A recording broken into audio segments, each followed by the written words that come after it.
fidèles internautes, fidèles téléspectateurs, je suis le pasteur Evra et je suis très heureux de vous recevoir sur cette émission Doctrine. Une fois de plus, j'ai prévu pour vous plusieurs surprises, donc je vous donne rendez-vous à tout à l'heure.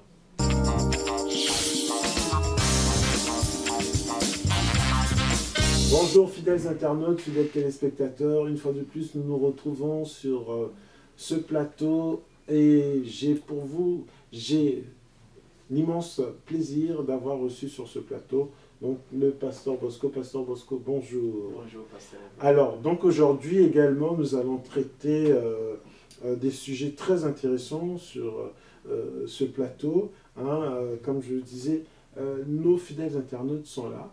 Ils sont de plus en plus exigeants, ils veulent encore en savoir plus. C'est comme si on a ouvert l'appétit de nos fidèles internautes. Donc ils sont de plus en plus nombreux à nous suivre et à poser des questions toujours aussi pertinentes.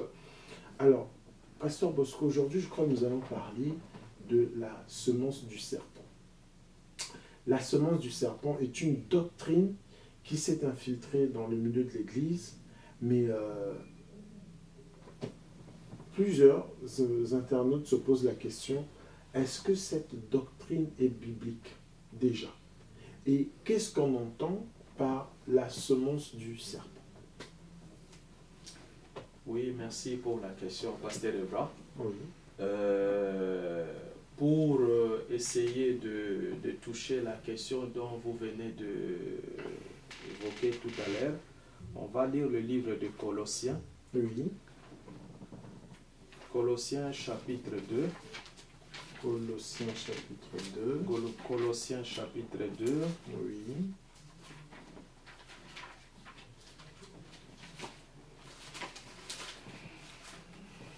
Colossiens chapitre 2.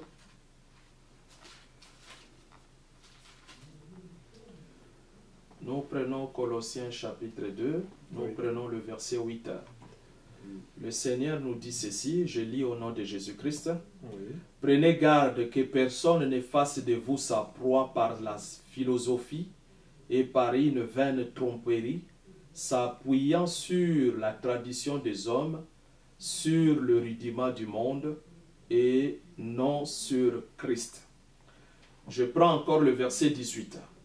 Qu'aucun homme, sous une apparence d'humilité et par un culte des anges, ne vous ravisse à son gré le prix de la course, tandis qu'il s'abandonne à ses visions et qu'il est enflé d'un vain orgueil par ses pensées charnelles. J'aime toujours dire que la doctrine de Christ est bien fondée et que le Seigneur a tout mis par écrit. Le Seigneur est parti, il a laissé ses apôtres et les apôtres ont parlé par le Saint-Esprit pour nous donner des conseils, pour nous expliquer afin de ne pas tomber dans le piège de l'ennemi. Sachons une chose qui est vraie. Le Seigneur, avant qu'il prenne la chair, comme le dit le livre de Jean chapitre 1 verset 14, au commencement était la parole était avec Dieu, et la parole s'est faite chair. Mais le Seigneur, avant qu'il prenne la chair, comme nous venons de le dire, il a marché premièrement avec ses prophètes. En marchant avec ses prophètes, le Seigneur visitait les prophètes, le Seigneur leur donnait sa parole, le Seigneur leur montrait le chemin. Or, en faisant cela, les prophètes nous ont laissé les traces. On va revenir pour voir qu'est-ce que aussi les prophètes ont dit, qu'est-ce que aussi Moïse a dit. Parlant de la semence du serpent, c'est une doctrine qui est sortie de Branham, du branhamisme. Or, Dieu nous demande que personne ne fasse de nous sa proie par sa philosophie. Car cette doctrine, si nous le comprenons, nous suivons aussi leur prédication. Branham dit que le serpent a couché avec Ève, ils ont sorti Caïn. C'est une doctrine diabolique. là je continue encore à appeler que le branhamiste vienne sur votre plateau, on débatte sur ces sujets, car j'ai lancé précédemment l'appel concernant aussi l'ange de Laodicée. Ils ne sont pas venus. Nous lançons les appels qu'ils viennent expliquer à la lumière des Écritures cette vision ou cette prophétie par rapport à la Bible. Car le Seigneur a dit que les solides fondements restent debout. Et le Seigneur a dit encore que Père, je ne prie pas pour tout le monde, je prie pour ceux qui me croiront au travers des paroles des apôtres. Cela veut dire que si tu es dans la prière de Jésus, dans Jean chapitre 17, il faut croire aux paroles des apôtres. Or, qu'est-ce que les apôtres ont enseigné? Qu'est-ce que les apôtres ont présenté? Si nous prenons 1 Jean chapitre 4, 1 Jean chapitre 4 nous dit quoi? 1 Jean chapitre 4.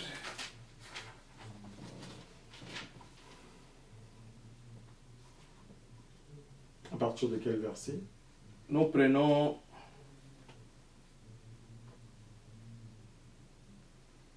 Nous prenons 1 Jean chapitre 3. Nous commençons même à partir du verset 3, nous descendons jusqu'au verset 14. Si Pasteur Evra peut nous faire la lecture. Nous lisons donc, fidèles internautes, dans 1 Jean chapitre 3, à partir du verset 3. Toute personne qui possède cette espérance en lui se purifie comme lui-même est pur. Tous ceux qui pratiquent le péché violent la loi, puisque le péché, c'est la violation de la loi. Or, vous le savez, Jésus est apparu pour enlever nos péchés, et il n'y a pas de péché en lui. Ceux qui demeurent en lui ne pêchent pas. Si quelqu'un pêche, il ne l'a pas vu et ne l'a pas connu. Petits enfants, que personne ne vous égare. Celui qui pratique la justice est juste comme Christ lui-même est juste.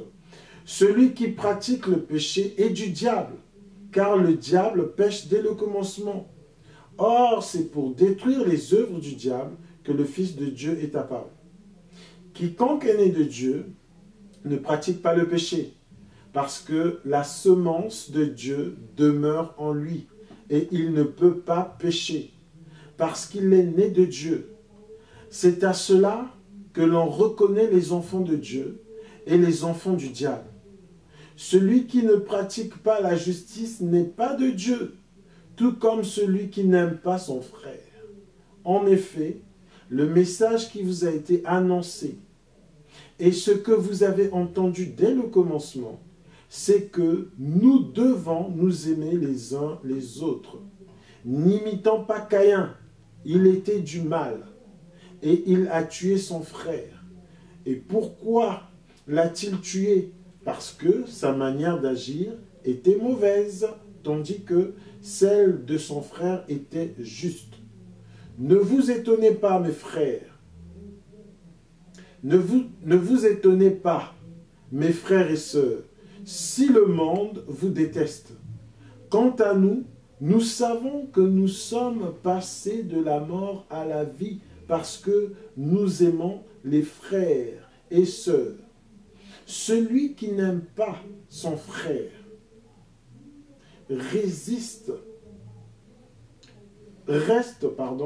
celui qui n'aime pas son frère reste dans la mort. Tout homme qui déteste son frère est un meurtrier. Et vous savez qu'aucun meurtrier n'a la vie éternelle en lui. Amen. Amen. On peut s'arrêter là. Ici, nous voyons, les Écritures témoignent clairement, car Jean était l'apôtre de Jésus. Or, Jésus a dit dans Jean 17, je ne prie pas pour tout le monde, je prie pour ceux qui croiront à mes paroles au travers des apôtres. Or, Jean enseigne ici que Caïn était du malin. Pourquoi il était du malin? Il explique qui tua son frère parce que ses œuvres étaient mauvaises.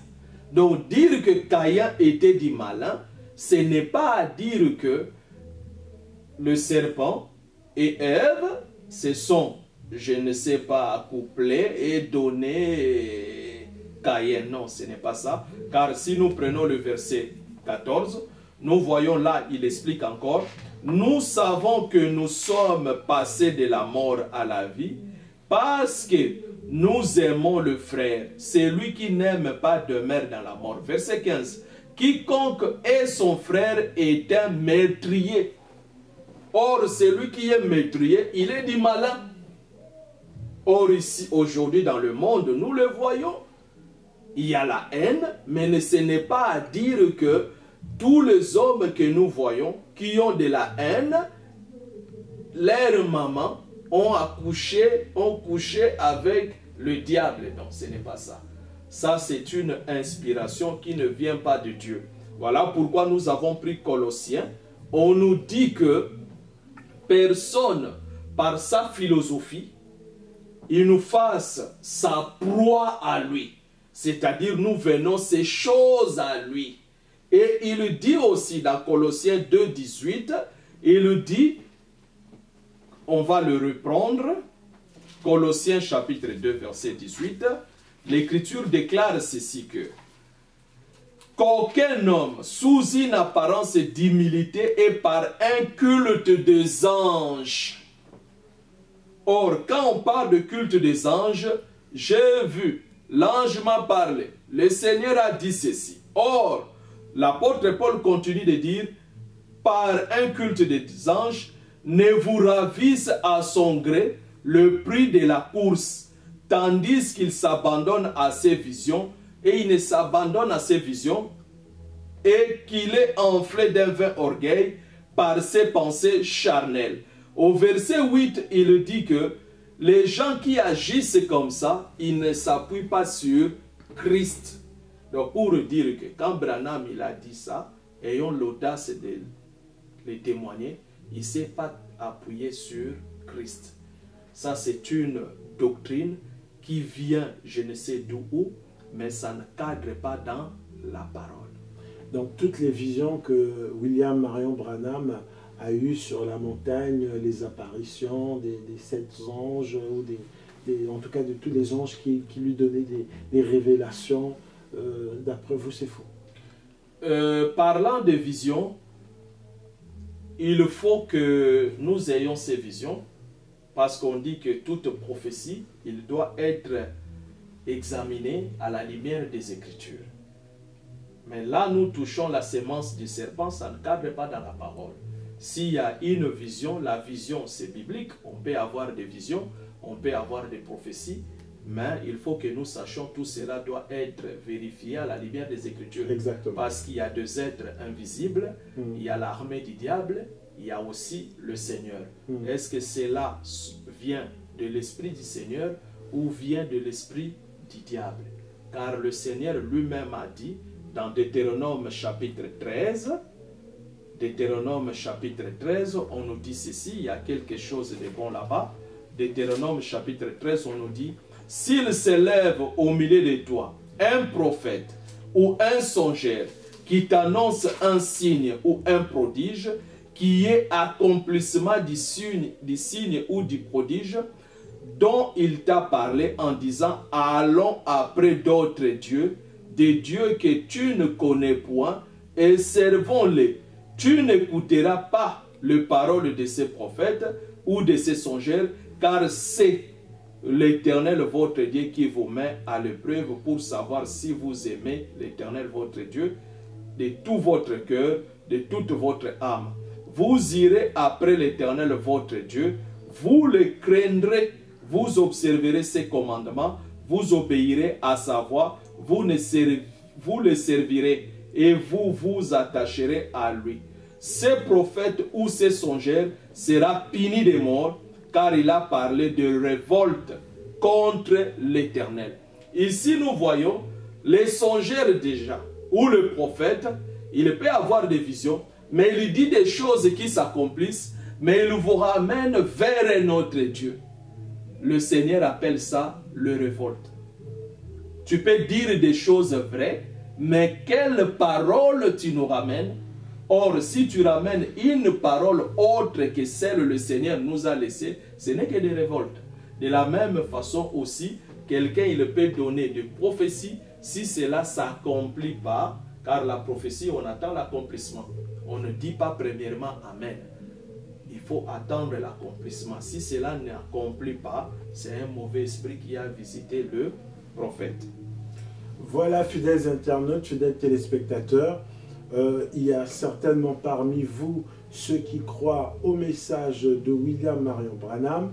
Alors, le pasteur Bosco voilà, demande de tous ses voeux que vous puissiez nous contacter, pourquoi pas venir sur ce plateau et qu'il y ait un échange entre ce que dit le pasteur Bosco et les révélations inscrites dans les brochures de William Marion Branham.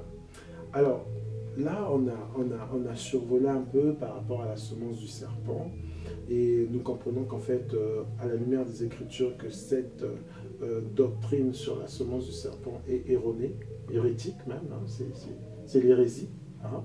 Oui. Donc voilà, on ne doit pas suivre cela, fidèles internautes. Alors, pasteur Bosco,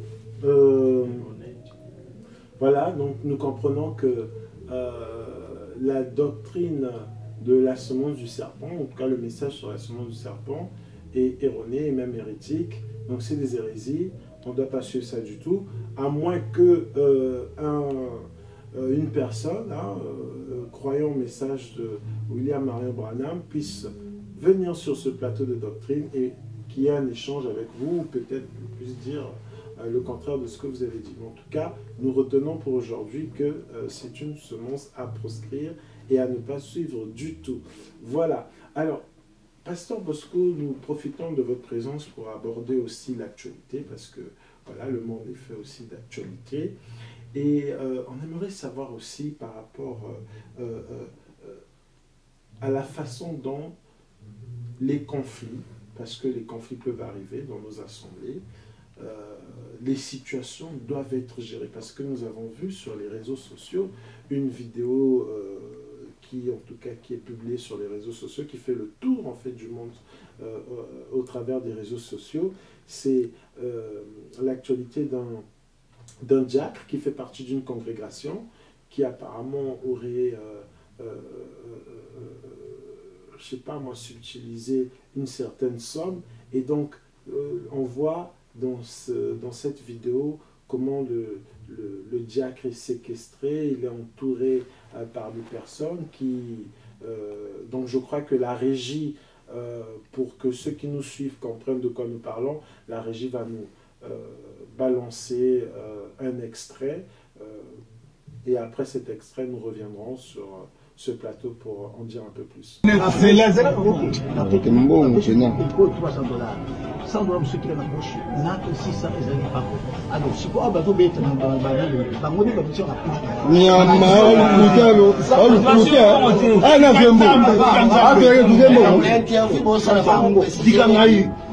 Ikoyo alembo bonedi ikoyo bishipoka ikoyo arrive ça dénoncer des ikoyo apesi sunani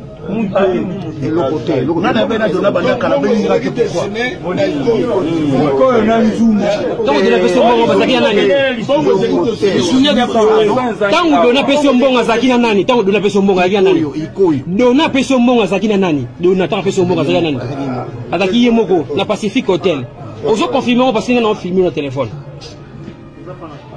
C'est que j'entime, non, filmé au téléphone à tout niveau. Est-ce que vous confirmez réellement que c'est que Dona Moulongli, secrétaire national, secrétaire général, c'est dans le pour papier sur un bon. J'ai confirmé.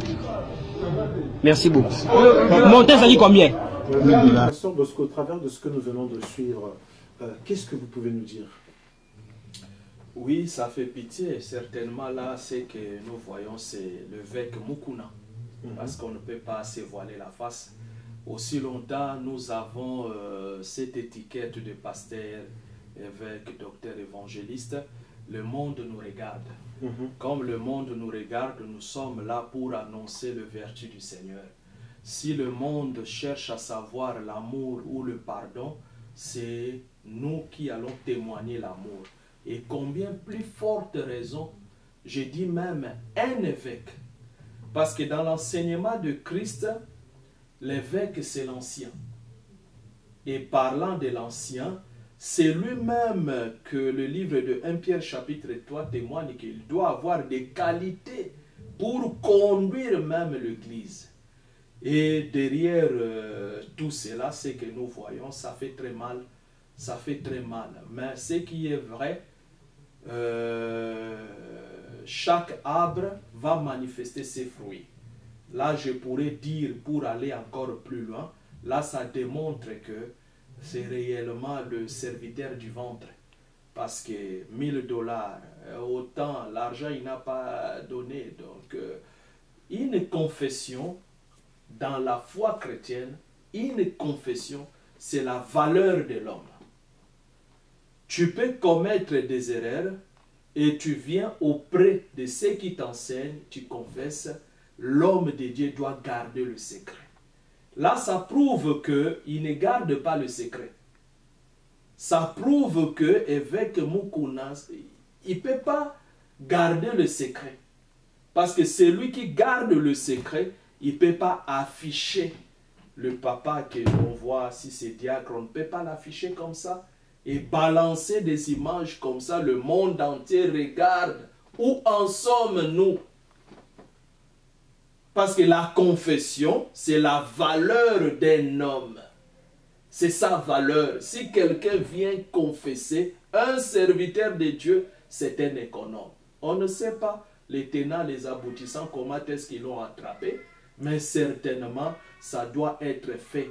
Je ne puis pas dans la discrétion, mais avec toute la sagesse. Parce que le monde nous regarde. Comment nous pouvons évangéliser aux autres de venir prier? Parler l'argent, l'argent, l'argent, l'argent, l'argent.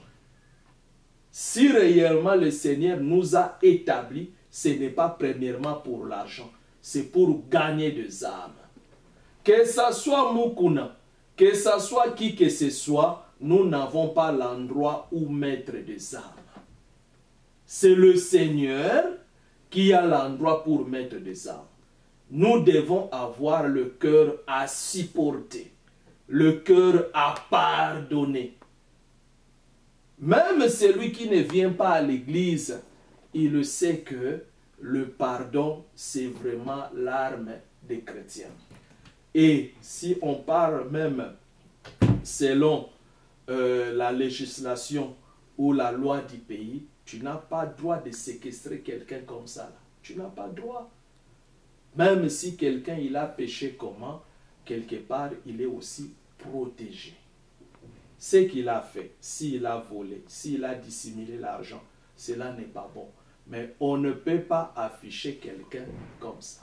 Alors, Pasteur Bosco, donc, selon vous, comment l'évêque Mukuna aurait dû réagir? Comment on aurait pu gérer cette situation? C'est avoir de la sagesse. Et même ne pas diffuser cela. C'est des choses qui restent à l'interne, à l'église. Nous étant des pasteurs, si on ouvre nos cœurs là, des confessions de gens qui viennent à l'église, si on ouvre nos cœurs, il y en a beaucoup, mais on ne peut pas les diffuser, les propager, les diffuser comme ça, là, on n'a pas droit. Un pasteur, un serviteur de Dieu, c'est un économe. Même dans la tombe, il ira avec tous les secrets. C'est ça la mission que le Seigneur nous a donnée. Comme j'ai dit au départ, la confession, c'est la valeur d'un homme. Si quelqu'un vient se confier à toi, il demande pardon, tu n'as qu'à le pardonner.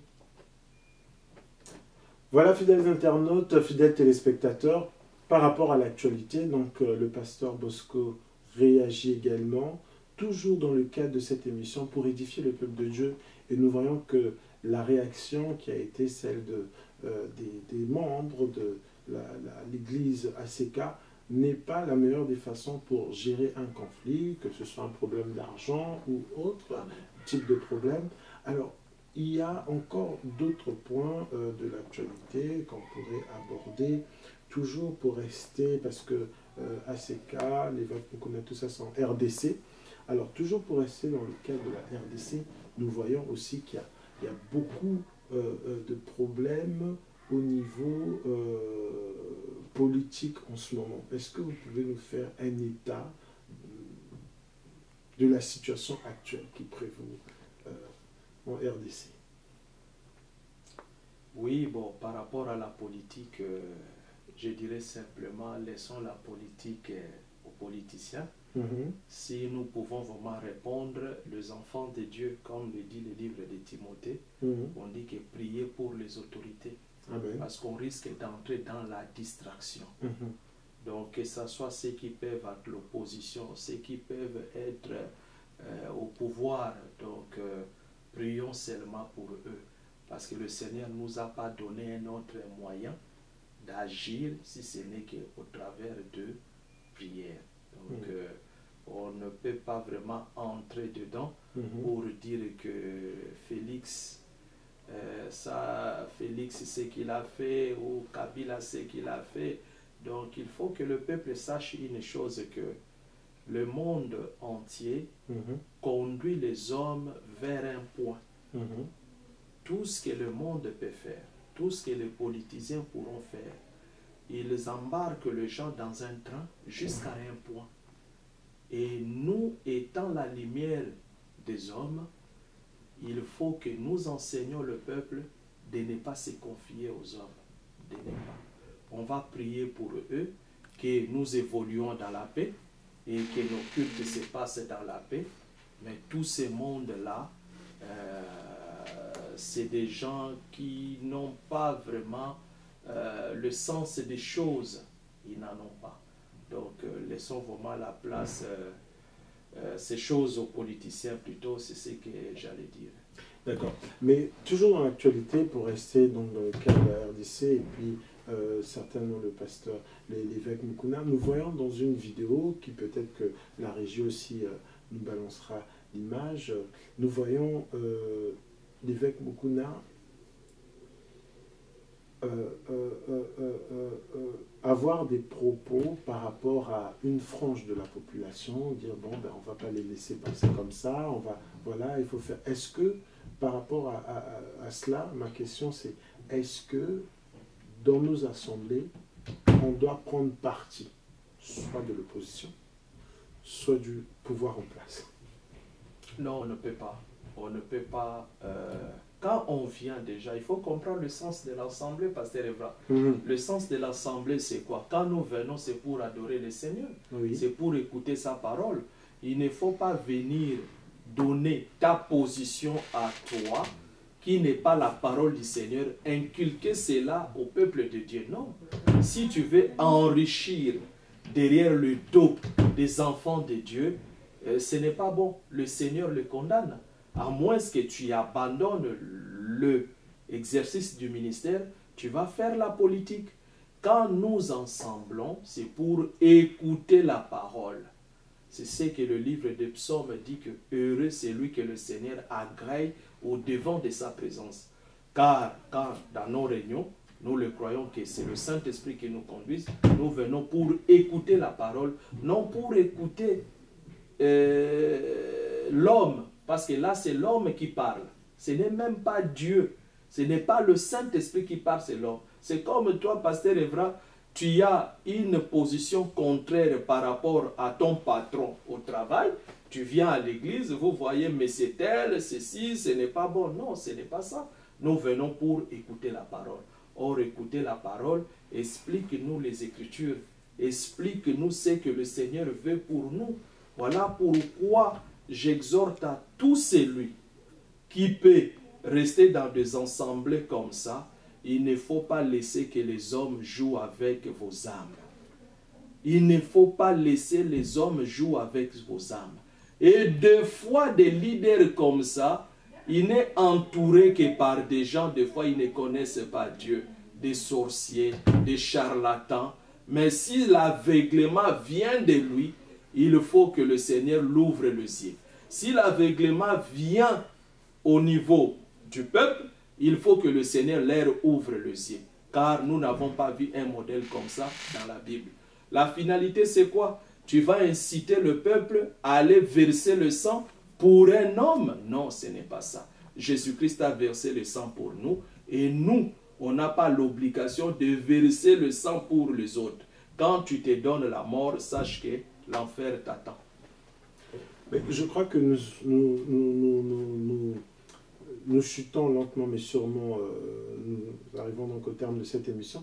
Mais justement, pour rester dans le cadre de l'actualité, quelle doit être donc la position, le discours du chrétien par rapport à tout ce qui peut se passer dans son environnement? Par exemple, là, nos bien-aimés frères et sœurs qui se retrouvent dans des situations comme ça où l'opposition fait ceci, le pouvoir en place fait cela, un peu, pas seulement RDC, hein, mais partout dans le monde. Donc, quelle doit être la position du chrétien par rapport à cela? Qu'est-ce que le chrétien doit faire?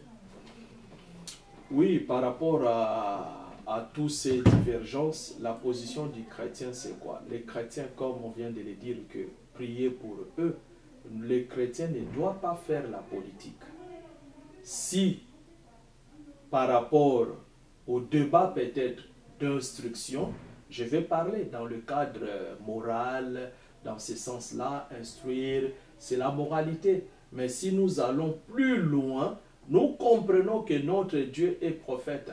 Il nous a dit que vous verrez des situations comme ça, telle nation s'élèvera contre telle nation, une famille sera divisée. On dit que le Seigneur est prophète. Il y aura toujours des divisions dans nos pays, il y aura toujours des situations comme ça dans nos pays, car cela a existé au temps d'Israël, des enfants de Dieu. On a vu aussi la scission, bien que cela est prophétique. Il y a eu le royaume de Juda et il y a eu aussi les 10 qui sont partis ailleurs aussi. Israël qu'on a appelé Samarie. Là, je prends seulement comme un exemple, mais la prophétie, on sait que de quoi cela parle. Mais nous prenons cela comme exemple que nos pays seront toujours divisés. Or, quand des situations comme ça arrivent, la position d'un chrétien, ce n'est pas inciter à la haine. Ce n'est pas inciter à la haine, c'est de concilier toujours, de chercher de sorte que les deux camps sachent Dieu, le Seigneur Jésus-Christ. Car sans le Seigneur, la paix ne peut pas régner. Gloire au Seigneur, sans le Seigneur, la paix ne peut pas régner. C'est une très belle phrase. Alors, là, on sait quelle doit être la position du chrétien par rapport à son environnement. Il ne peut pas faire la politique. Mais admettons que dans un pays, tous les citoyens de ce pays sont chrétiens, ont accepté le Seigneur. Donc il n'y aura pas la politique dans ce pays-là. Alors, est-ce que tu connais un pays comme ça, Pasteur Ephraim? Un pays où tous les chrétiens acceptent le Seigneur? Non, ça n'existe pas. Ça n'existe pas. Il y a toujours un reste qui croit, qui ne croit pas, et les autres croient. C'est toujours comme ça là. Donc comme on a dit qu'on connaît les Écritures, l'ivraie et les blés croissent ensemble. Il faut qu'il y ait quand même de persécution, car le Seigneur a dit, ceux qui veulent vivre pieusement en Jésus, dans le Seigneur, seront persécutés. Or, la persécution viendra par quel moyen? Par le canal des hommes. Ils vont nous persécuter. C'est ce que disait David dans le livre de Psaume 120. Je suis pour la paix, ils sont pour la guerre. Donc, il y aura toujours des situations comme ça là. Voilà pourquoi dans cet évangile, nous sommes obligés de parler que la vérité. Car celui qui est de Dieu, il comprendra que c'est ça le chemin que je dois suivre. Celui qui n'est pas du Seigneur, même si tu essayes de le bercer comment, même si tu essayes de donner tout le bien, de brûler même ton corps, il ne croira pas au Seigneur. Car le Seigneur Jésus-Christ est lui-même qui fait son œuvre et qui parfait son Église. Gloire au Seigneur, c'est sur ces belles paroles, fidèles internautes, que nous allons mettre un terme à cette émission qui, je l'espère, vous aura édifié. Et voilà. Donc, Pasteur Bosco, est-ce que vous avez un mot pour la fin par rapport à nos fidèles internautes qui sont de plus en plus nombreux à nous suivre? Oui, le seul mot qu'on peut rajouter, c'est le verset qu'on a lu, que prenez garde que personne ne fasse de vous sa foi par la philosophie.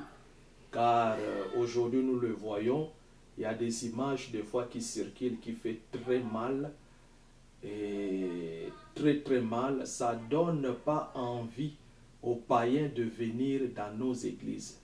Pourquoi? Parce on met des gens de bougies, il y a des pratiques bizarres.